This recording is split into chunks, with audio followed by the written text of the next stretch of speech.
Bonjour. Bonjour. Ouais, qu'est-ce que tu fais ici toi Eh aujourd'hui? ben, on est tous les deux avec Philippe et on fait un deuxième film, voilà, qui va s'appeler 30 degrés couleur, l'histoire d'un retour. Et là, on est dans la maison familiale. C'est là où notre héros va revenir dans la maison de son enfance. Voilà, raconte l'histoire.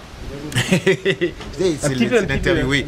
Non, mais c'est l'histoire de Patrick, qui est un historien, qui a beaucoup de succès en France. Et on lui apprend un jour que sa maman est sur le point de mourir aux Antilles. Et comme ça fait de longues années qu'il n'est pas revenu, ça va être l'occasion d'un retour, d'une quête identitaire, etc. Et il va redécouvrir son pays, sa famille, tout ce qu'il a perdu dans l'exil. Carnet de retour au pays natal? Si on veut.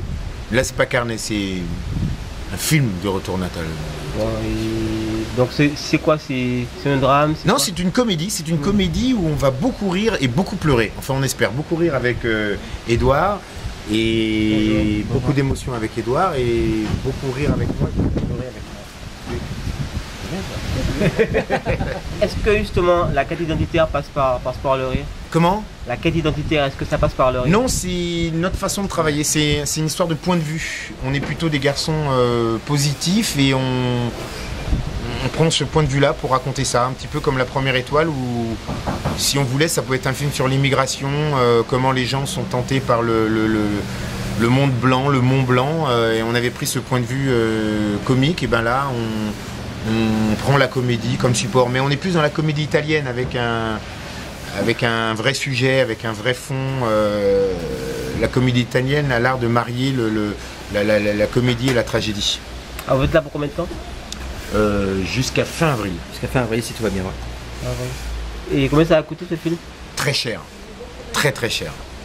Comment tu as pu justement trouver le financement? Eh bien, grâce au fort du succès de La Première Étoile. Alors plutôt que d'aller faire une deuxième étoile, Encore la neige, avec Philippe, on s'est dit, si on racontait un peu l'histoire d'ici. L'histoire d'ici, ça veut dire quoi ça, l'histoire d'ici? Ben, l'histoire d'un retour. Voilà, moi qui ai grandi là-bas, voilà, une histoire entre guillemets personnelle, nourrie de nos observations. Et comment vous faites le lien entre vous qui êtes là-bas et ceux qui sont ici? Eh ben, c'est tout le propos du film. Ouais. C'est comment 8000 km peuvent créer autant de problèmes pour quelqu'un qui vit là-bas, les distances. Mais après, cette histoire d'immigration, elle est valable pour toutes les migrations. Tous les gens qui partent, qu'est-ce qu'ils laissent derrière eux? Voilà, c'est un peu ça. Et donc, justement, dans son retour, qu'est-ce qu'on découvre? Voilà. Vous avez deux beaux chapeaux, ça sert à quoi? C'est pour le soleil. Bon. Et ça devrait sortir quand ce film? Février 2012. Février 2012. Quelque part par là.